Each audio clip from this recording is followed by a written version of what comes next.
Right, I've just got a queue of people. I've got a gentleman here, I've got a lady here, I've got Mike, I've got Col at the back, I've got a gentleman on the front, and then I've got Hayden. So, gentleman here, quick. If we can keep nice, short, succinct questions and keep the answers as succinct as possible. I'll try to drag this back to a few facts. We've been told an awful lot about trade, etc. But in 2014, the last audited year I've been able to get hold of, the EU sold us 289 billion euros worth of goods, services. They purchased from us 230 billion. And that has been the same pattern year on year. We trade with them at a massive deficit. It is part of the reason why we have such a national debt. If we hadn't been trading with them, we'd have a third less. And as far as I'm concerned, unless we exit and renegotiate to go back to trading with the rest of the world, where in the same year we made a £29 billion profit, then something is going to be seriously wrong with this country. More like Moody's downgrading us further from AAA to AAB as they did a while ago. I've got to cut you off there. I do apologise to be rude. I'll take the lady here on the second row, and we'll put the two together, and then we'll cluster the next lot. Thank you very much. I suppose my ideal would be trade in and politics out. And I'm not sure if we're going to be able to get to that, but it's been interesting. And I've learned a lot. Thank you very much for actually taking the time to give us some of the facts and the background. My question sort of comes from the screen earlier on was Brussels versus Strasbourg, and both centres costing us a tremendous amount of money.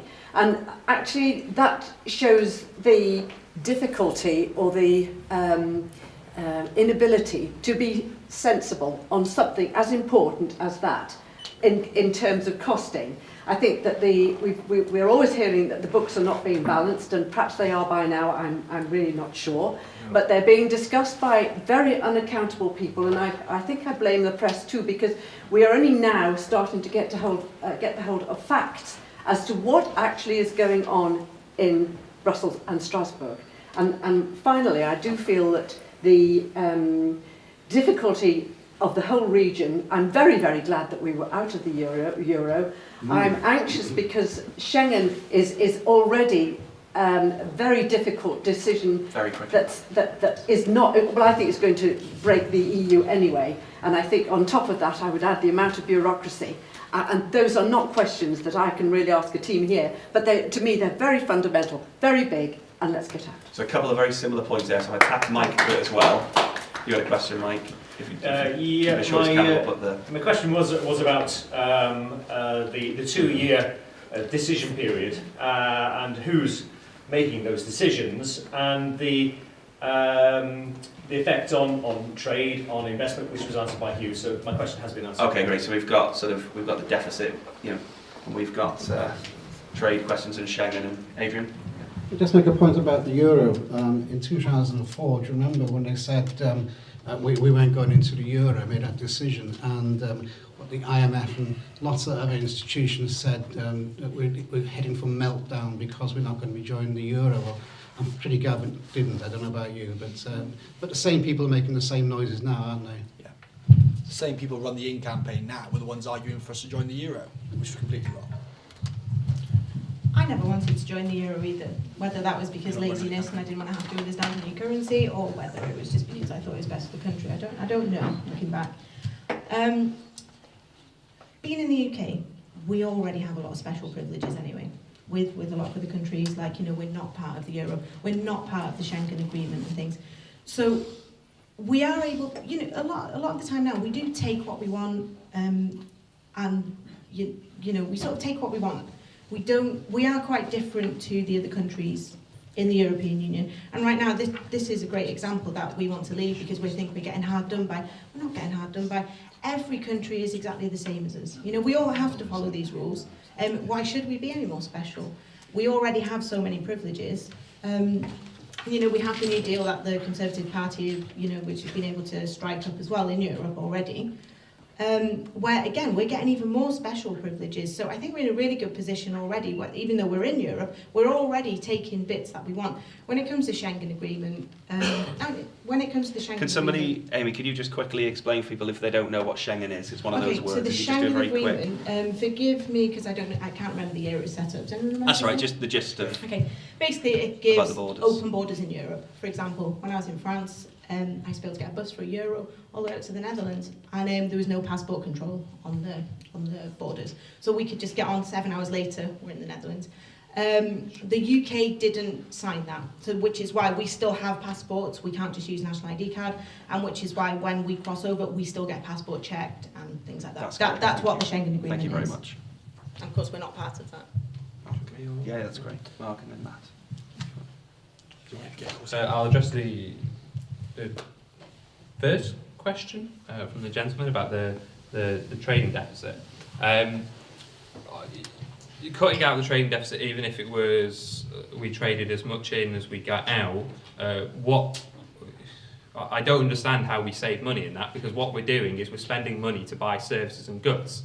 So it actually doesn't save us anything because we still have to buy them somewhere else.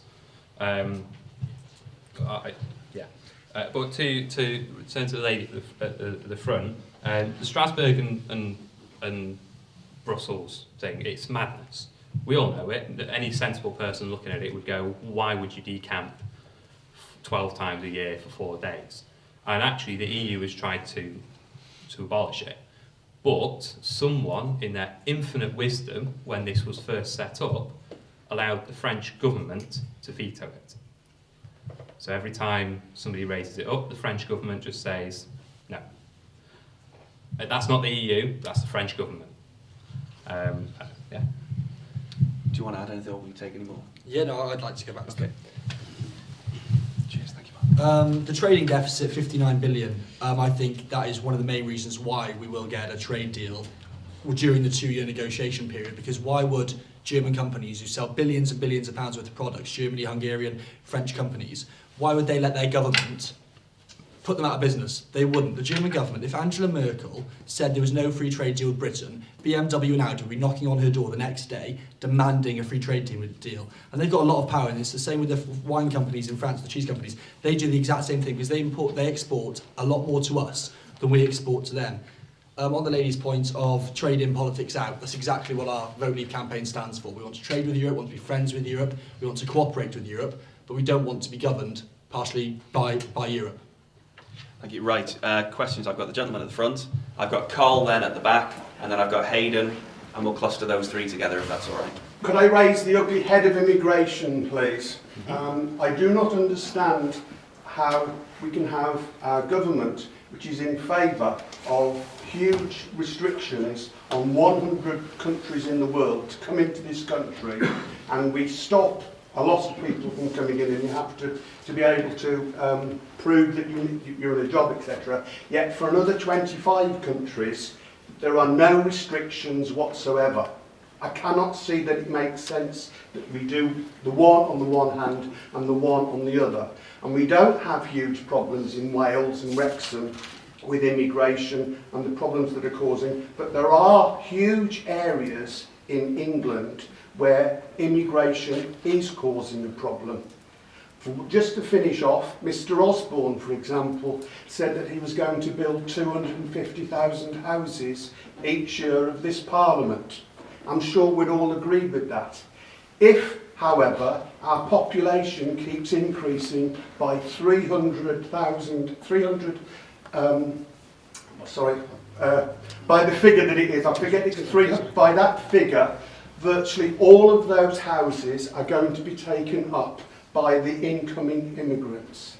And this is not a racist question, it is a huge problem that people in Britain have, and it has not been addressed. Unless Carl or Hayden's was about immigration, I'll just take that one as a standalone, and you'll be the next ones that I come to, if that's all right. Unless yours is about immigration. No, I'll leave that to Dave. He's the expert. That's fine. We'll come. I'll do Carl and then you on. We'll just do immigration as a standalone because we've gone over there. Can I say something on immigration? How can we take 28 different countries and expect the same laws to apply to everybody? we're all different, and we're giving away our Britishness by saying we're going to just take 28 different countries and say this law works for everybody. It can't. Thank you. Thanks very much. Can I answer your point specifically, sir? I think vote leave, the idea of vote leave, I think it's a national policy. Is that we want to see immigration. We're not anti-immigrants by any means, but we want to see immigration based on a points-based system. Why should we discriminate against people from other countries outside the EU, put a points tariff on these people like doctors and teachers, people who are skilled, who are going to do this country a lot of good. But on the other hand, we have to say anybody from the European Union. That doesn't quite square up, does it? It just doesn't make sense. And so I think that immigration is good for this country, without a doubt. But it's the right type of immigrants. And to answer the lady's point, you're absolutely right. How can you have a club of 28 cultures and expect to have one set of laws that fits one? I don't understand it. Thank you very much, Amy. Yeah, immigration's a big one for me, probably because I have been an immigrant. I was quite lucky to be called an expat, but when it comes down to it, I was an immigrant in another country. Now, there's no getting away from immigration, whether we're in the EU or not. The EU's not about immigration. Even if we're out of it, we're still going to have people coming over. Okay? Of course we are. It also works the other way as well. Yes, all of the countries in the EU, they are able to come here, but we can go there as well. Okay? When it comes down to benefits and things as well, many times I hear people saying they come here, they take our benefits, things like this. That doesn't happen. Okay? They have to be here a certain amount of time first. Just to sort of tell a brief story, again, I told you before what I work and what I do. I spoke to a Greek lady who was living in London. She'd been here a few months and she was working. She was a teacher. So she had a job, she'd been working, she had two little twins. She'd lost her job and she wasn't able to claim anything, and she'd had an eviction notice. Okay? She'd had an eviction notice and there was nothing I could do. I wasn't able to let her know of any benefits that were available to her because there wasn't any. I wasn't able to do anything. All I could do is refer her to shelter and say, you'll have to go there tonight. And I knew that the next day. She was evicted from the property. Her and her 2 kids were, well, I don't know what happened to them, and unfortunately I wasn't able to keep in touch. But this is what I mean. Other countries, when I lived in France, I could claim their benefits and things like this. When they come here, they can't do that. So it goes back to special privileges. We already have these privileges to say no to these people. You don't get this, you don't get that. So, again, I just thought that was really important that you should know. It's not all about immigration coming over and taking things as well. We're able to go to these places as well. Thank you very much. Cheers.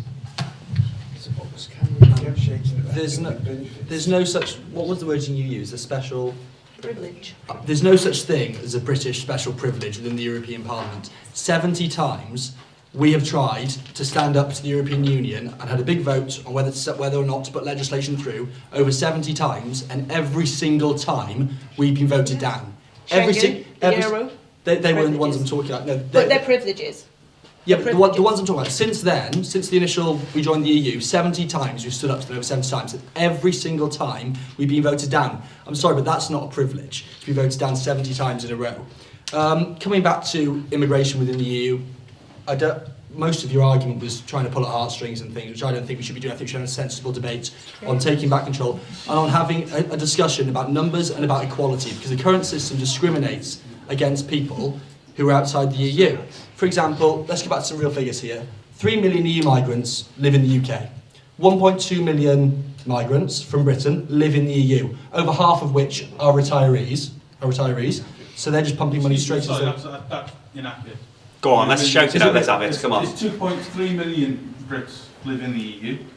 And yes, it is. It's not. Yes, There's only one way to solve this. The ONS this year. The ONS this year said it was. The ONS this year said it was 3 million. Even on the Daily Politics 2 days ago, the ONS said it was at 3 million. He's bigger than this. The figures for migration. I'm saying there's you said there's 1.3 million Brits in the EU. Yeah. There isn't. There's 2.3 million. We're going to have to disagree then, because the ONS has said it's 1.3 I am million. basing on the ONS. Well, so am I. So we're going to have to disagree then, aren't we?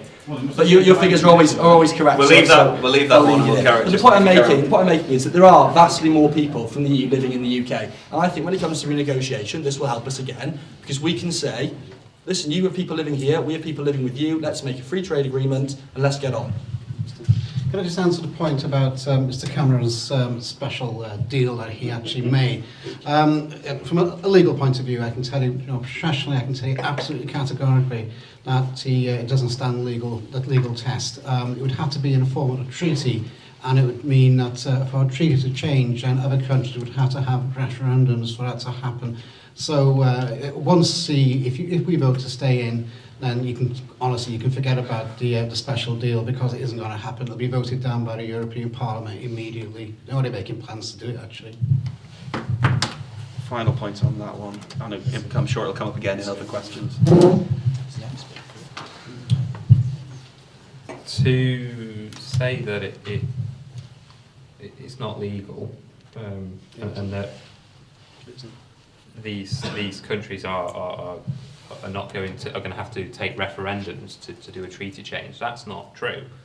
It's down to each national government to decide how they want to pass a treaty change, as we found out in this country when Gordon Brown signed the Lisbon Treaty without asking us. Well, what about Ireland? What about France? And they were told to go away. So just they because come back some and give us the national right answer. governments Do you remember? Poor take Ireland. referendums doesn't mean That that was they a all Lisbon do. Treaty. So please don't say that they all have to Well, they go do. by referendums. No, not all of them, but some of them when do. France a has couple to. of them do. Holland, it's a couple now. It's gone from none to a couple. Even two is enough, isn't it? You mean it's gone from all 28 to 2? No, I didn't say 20. I said some You said all. countries. You said all of them have to have referendums. And you said none. Now you've gone to two. So Right, let's say that it's just No. some countries had to have a referendum. before A it number. took place. A number. A number. Yes. And we'll argue about what that is. Right. Okay, I'm going to cut the panel down to 60-second answers, and there'll be penalties and slaps on the head and whatever if they go over that, and splashes of water. I've got a list of people. I've got you there as well, sir. So that's fine. I've got a list of people to get through. Are there anybody? Everyone who's put their hand up, I've noted you, I believe, there for questions. Is there anybody with any sort of Wrexham-specific questions? Well, Col, you're next anyway, so... And then John, I know to come to you, I'll put you on the list as well. Col, nice and loud from the back, please, mate. Okay, this is a bit of a selfish question. I run a small business. There's just myself, a part-time apprentice, and a cat who pops in occasionally. I do a lot of work with a company based in Bologna, in Italy. How will leaving or staying affect my business? So Wrexham businessman, if anyone didn't hear, Wrexham businessman does business abroad. How will it affect his business? 60 seconds maximum. Who wants to go first? There we go. Can we just... What business is it? Engineering. Engineering. Quite simply, sir, we don't know. We don't know. Points for that answer. Next. Cheers. That's the answer. Brevity is king. I'm not really going to Brevity. expand on that. We don't know. I'm not going to expand either, we don't know, but but if you listen to Mr Cameron and Mr Osborne, they know all about it, don't they? Obviously, we can't promise you what's going to happen, because if we do vote to leave, it'll be up to the government to do a renegotiation, and it will be up to the government and the deal they decide with the EU what the situation would be. Sadly, we don't have the power to be able to make that decision. Brilliant. Hayden. Thank you, Andrew. A few things that I do know. Nice and quickly. You're going to... As quickly as I can. Amy was concerned about education and the fact that you would perhaps find it difficult to go abroad. Pre the EU, and I'm old enough to tell you this, that some of my students certainly travelled abroad under British Council grants. And I can't see any problem in the future, even if we stay or if we leave. Cambridge, Oxford, Imperial, and such institutions like that will still receive students from all over the world, including the EU. You mentioned about the agricultural grants, that you can't rely on any... Can I just tell you now that those grants are agreed in this country, first of all, by the agricultural section in Parliament. They are then submitted to the EU for agreement to come back again. So the control is in this country already anyway, regardless of whichever government is But in. if it goes to the EU, can we be sure that we will get it back? It's If already- the EU's taken away, It's if already- Westminster it's gets lying to for the dish out all moment. of the money. You come back to me later on. right? But the fact is that at the moment in the EU, the submission is carried out in this country, in Parliament, it is agreed in Parliament. It is then submitted to the EU and then we get the monies back. Okay, but can we be So sure that- that's going to carry on? Well, that's up to the EU. If not, we decide. Exactly. We decide. And Well, we already, decide. but already Wales gets underfunded compared to other bits of England and Scotland, and that's a fact. It We depends do how you get break it down. underfunded. It depends. It does, no. If you want to take the 9 billion Have you figure covered into everything? account, It just said Can we I do get continue? underfunded. If we just let Sure. Hayden just do a 11-second wrap-up, that's it, and then you get penalised. I want to go on very quickly to tariffs. In the 1960s, my family were involved with glassware. Yeah. Right? We failed to get decent prices in this country. We went across to Paris and we imported containers of glass. Yeah. No tariffs. Okay, that was then. That was With it. all due respect. Have you finished with that now, Hayden? What These are has gone wrong? And finally, Andrew, just to sum it up, what concerns me about the whole debate in the country is that young people like yourself seem to be very, very nervous about leaving. For goodness sake, have confidence in your own abilities as young people, have confidence in your own country to negotiate with all of the world. There's a problem with young people. I used to teach, and I felt that young people were confident people, but I see people in the fore, young people in the fore at the moment, haven't got the confidence of their own country and their own abilities. And the question is, do you agree, panel? I absolutely agree with the question. How do Australian students, American students, Indian students, how do they go travelling around the world and seeing the world because they don't have free movement around the EU? You'd have thought from the arguments from the campaign this evening that young people from around the world that aren't in the EU couldn't get involved. For example, you mentioned travelling. I'll just mention the Erasmus scheme pretty quickly. The Erasmus scheme is a myth that you have to be inside the European Union to take part in the Erasmus scheme. You don't. Russia are in it, Switzerland are in it, Norway are in it, and some of them don't pay any contribution to the European Union. So let's get over that myth and let's have some confidence in our young people and think outside the box and that we can achieve things, not just in Europe, but on a global scale. 30-second answer from Adrian, then we're going to team in. Absolutely. I'm a global person. I think we can do wonders in this country. I think that we can take control of our own destiny. We don't have to be shackled to this European Union, which was a 20th century concept, and a federal Europe not being able to determine or self-determine. I think that, quite honestly, we need to take control of our own destiny and not let others, a failing organisation, and it is a failing organisation, take control of us, or in fact continue to take control of us. Take control of the mic. Say I don't have confidence is insulting me. Just over 2 years ago, I hadn't stepped foot inside the political sphere. I am now a councillor in one of the most successful councils in the north. I have the respect of my group. I am a regional organiser for a national referendum campaign. To say I don't have confidence, how have I gotten here? How am I sat here on this panel in front of you all without having any confidence? He wasn't picking you out especially. I think he was talking about the country, about your confidence in the UK. He specifically mentioned that he's not seeing confidence from us and from young people. I don't think it's a problem with young people not having confidence. I think it is young people seeing their future instead of seeing their past. We'll wrap that one up there. It's about 30 seconds. That's great. Thank you. Again, I think young people are confident and they're not nervous. I just think young people see benefits more than they see anything else. I think being part of Europe, we're part of one of the biggest economies in the world, and in a world that is so falling apart so much at the moment, surely it's better to be working with people, working together, rather than putting all these borders up.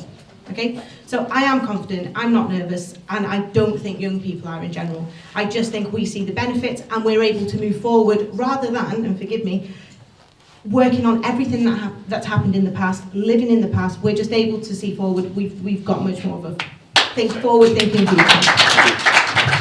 We've got Adele, then we're going to hear from a confident young person, William, and then we're going to Nigel. So we'll take the three. Take young Adele on the front. Very quick question, back to basics. if I may please. Matthew, to go back to what you were saying earlier, you were very informative and specific on the cost of us being in the EU. I think you mentioned this figure in the end of £175 million per week net, yeah? Yeah. Can you please counterbalance that with the figures for the financial return on that investment in order that a fair comparison can be made?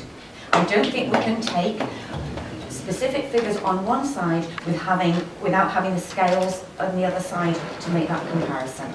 Can you give me those figures, please? Well, I also don't. I can't just imagine the figures up in front of me. But the question was, how much do we give to the how much do we give to the EU a week? And the answer is 175 million. It depends how you want to perceive it. For example, the in-campaign will say, well, we get trade for that.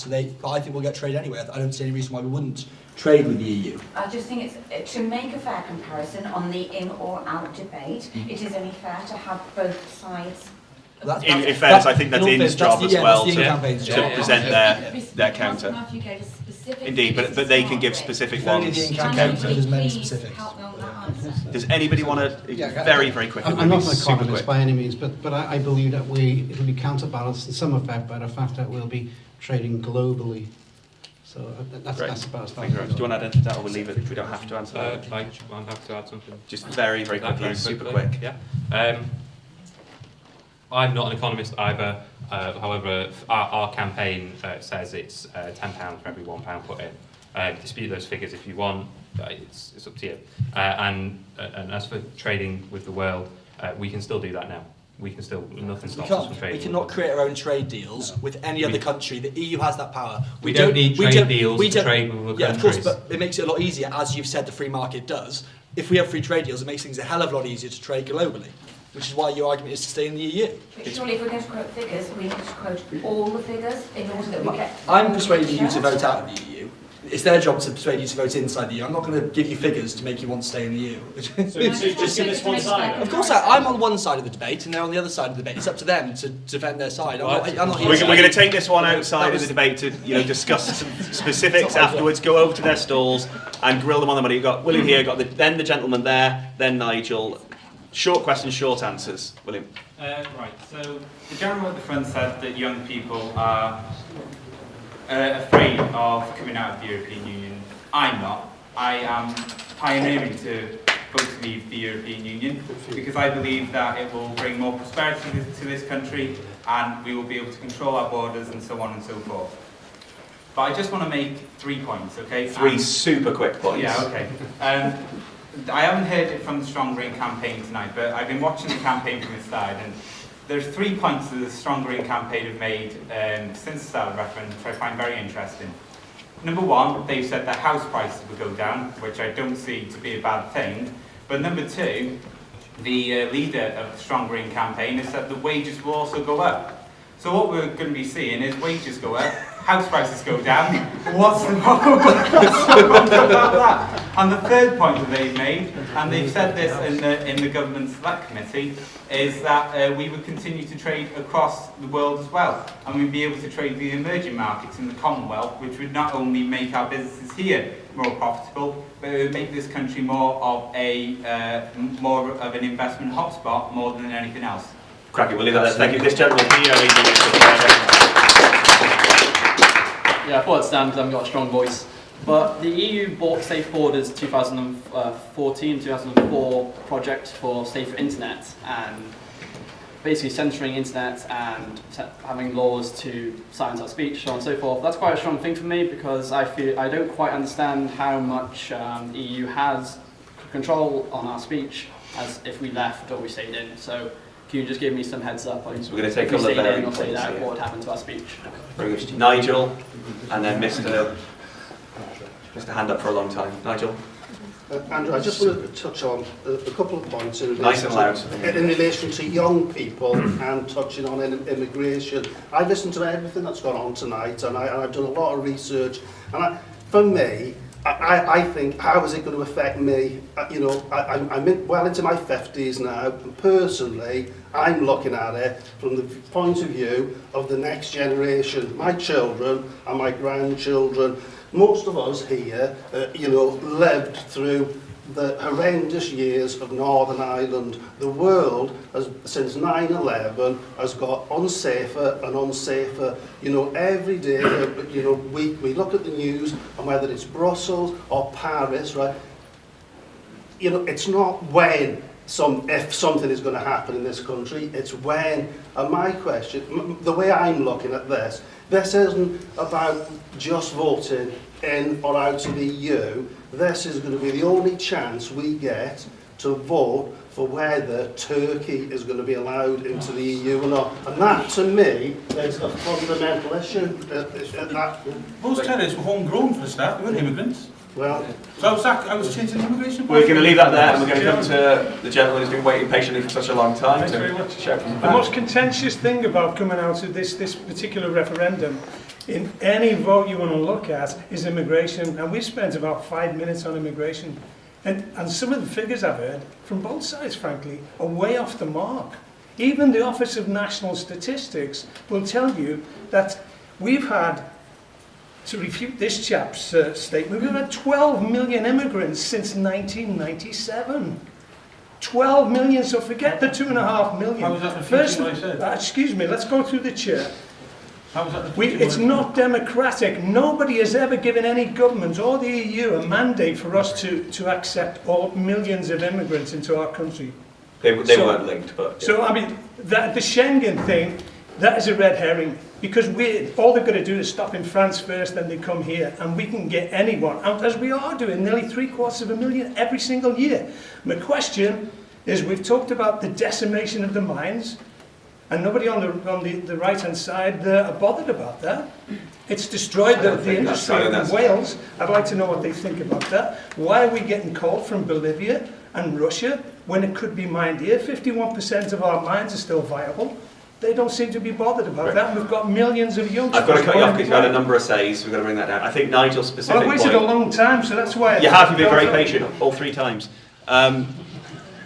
Nigel's specific point, I think, wasn't about any... To just counter that, it wasn't about any specific act of terrorism or anything else. I think Nigel was saying this is our one chance to have a say before a country like Turkey would come in. Yeah. So I think that's an important thing, because Turkey gets banded around a lot. Whether that's right, whether that's wrong, that's for you guys to discuss. So we've got Turkey, we've got immigration, we've got the Williams 3 points there. So take any of it as you see fit. Who wants to dive in first? Literally as quick as we possibly can, because we are coming to the end. And Turkey's been trying to get into the EU for more than 20 years.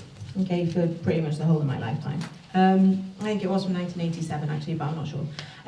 They've still not got in. Their human rights, their human rights laws aren't there and all of this, but there is no plan for them to come in.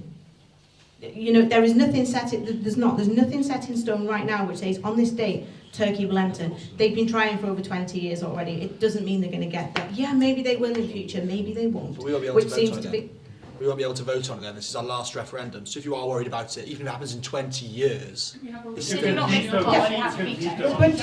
miss the whole veto thing? If we're part of the EU, we can veto it. If we're not part of the EU, we can't veto anything. Isn't Cameron on the record, though, for safer Champion? Yeah. Cameron's already said potentially, Cameron was. I don't know. But what I do know is Cameron won't be Prime Minister in the next term anyway. So we think definitely to the rest of his party, is what he... Maybe. I don't know. I don't know what Cameron said on any record. Even if he did champion Turkey coming in, he might, it's not going to be Cameron in the future. I don't mean to cut people off. Well, I do mean to cut people off because we're going to run out of time very quickly. Just on this young gentleman's points about house prices going down, the In campaign have been bandying figures around for the last few days on all sorts of things. House prices are going to drop, wages are going to drop, jobs are going to disappear. I think it's nonsense. But even the leader of the In campaign, Lord Rose, said that if we leave the EU and regain control of our borders, wages will rise for low-skilled workers, which I can only see as a good thing. Going on to Turkey and Schengen, when I worked in the European Parliament, I worked on an actual project on human trafficking, and even the EU's own reports all say that Schengen is a danger for women and children being trafficked from places like Hungary all the way through Europe for sex trafficking, for child paedophilia. So even the EU's own reports are saying that there are big problems with Schengen. So but we're not part of Schengen. Thankfully, we're not in Schengen, but all that means is that the people who move into the EU can travel around and then pop over and just flash a passport and they can still come in. We don't have proper border controls with the EU, we have checks. That means they show their passports, and if it's a member of the EU, they come in. We don't actually physically stop them and say, go through all of their details. That's not true. That's not true. I think it is. From a legal point of view, somebody who is a citizen of the EU country can come to the United Kingdom. So in the future, if Turkey did join, and who knows, we don't know, we haven't got a crystal ball, they may or may not. But I think there was a poll conducted by a newspaper this last week that's actually polled, that's 12, and the estimate is 12 million Turks would like to come here eventually at some point. If they become citizens of the EU, Schengen, you know, so in other words, a part of Schengen, but they become citizens of the EU, they'd have an automatic right to come to the UK. Yeah, okay, super quickly. Turkey's not going to join the EU. Not while the current political situation is as it is. Of the criteria that they have, they've actually slipped. They meet less criteria now than they did several years ago. So I think to even suggest Turkey might join is exactly what we've been accused of, and it's They've just been given visa-free travel around the EU. They've just been given travel. Yeah. So if you think they're not going to become members in the next few years or gain more closer trading rights, you're in cuckoo land. They've just been given free movement around the whole of the EU to travel. Question number 2. So we're just going to wrap this up with question number 2. The gentleman here, Mr. Strongeran, who's looking really agitated and wants to say something. You sure? You can? And we've got the lady at the back who's waited Yeah. I mean, they're so far away from what the EU wants. The EU's just paying loads of money to take people back. There you go. Thank you very much. And just going to question number 2. So question number 2 will be the last one we ask off the list, which has been submitted, and we'll ask this gentleman to wrap them together and just do your best to answer any part of it, or leave it and discuss it with anybody who wants to discuss it afterwards. Yeah, lovely. And it's will leaving the EU result in higher levels of global trade or World War III? What are the benefits to trade for both sides? This gentleman will wrap up and just take any bits of it that you choose. I'm a locum pharmacist, and like most community pharmacists, most of us work for big business, the multiples on the high street. For the past 7 to 10 years, the big business multiples have been on quite aggressive recruitment drives in some of the poorer new EU countries, and severely undercutting UK established pharmacists in this country. And they've been undercutting us by quite a lot. The result over the last 5 or 7 years has now been that we've got quite a surplus of pharmacists, and the wages have actually just gone down significantly by about 30%. Newly qualified pharmacists coming out of the UK pharmacy schools are now finding it difficult to get work. And my question is, would the Remain side give me an acknowledgement that the free movement of labour like this does and can lead to wage compression?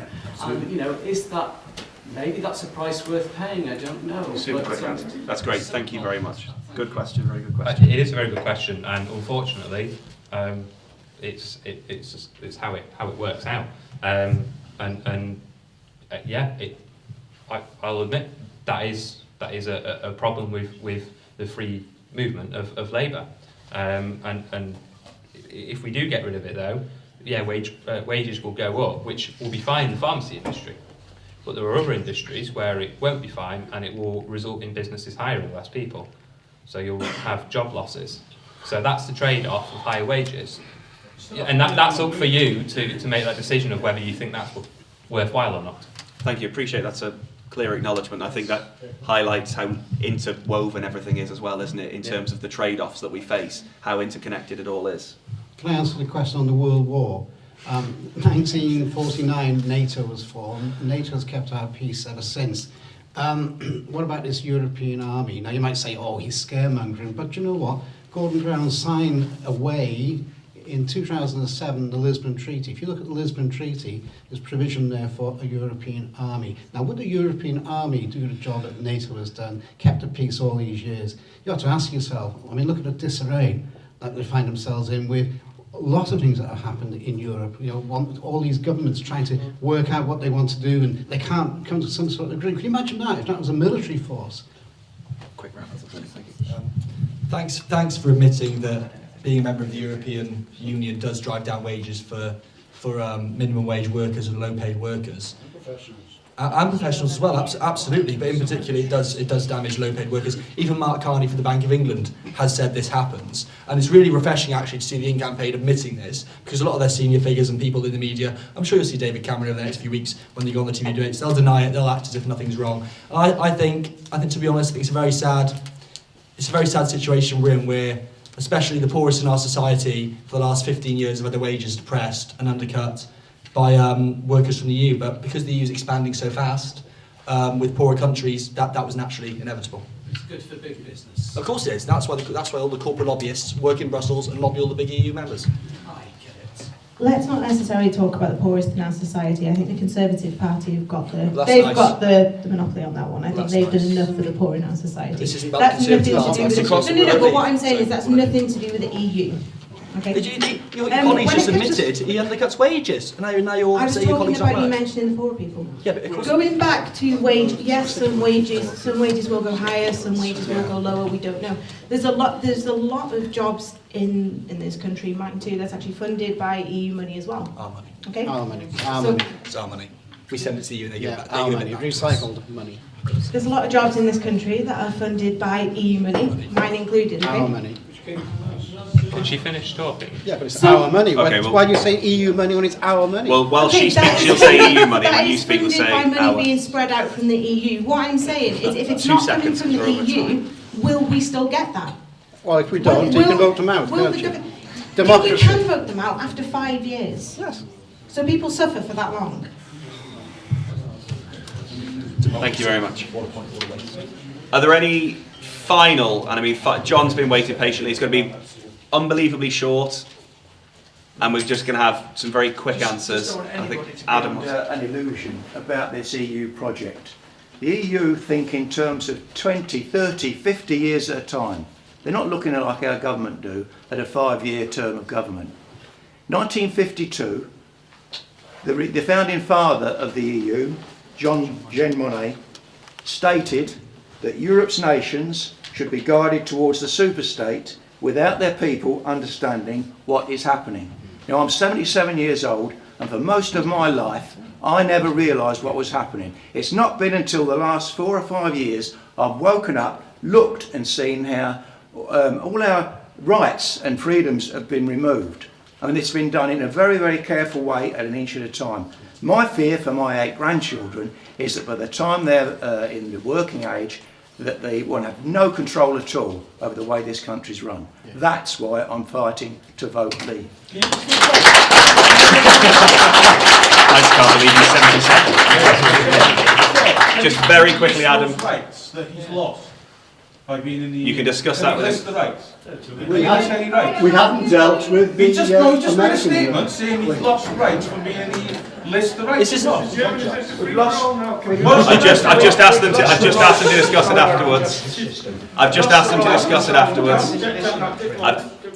Just to interrupt you talking, ladies and gentlemen, whatever their opinions, because we're starting to leave at this point, I appreciate you gone over time, being very patient. Whether we agree with one side, whether we agree with the other, or we agree with nobody, can we just give a round of applause for our speakers and say thank you very much?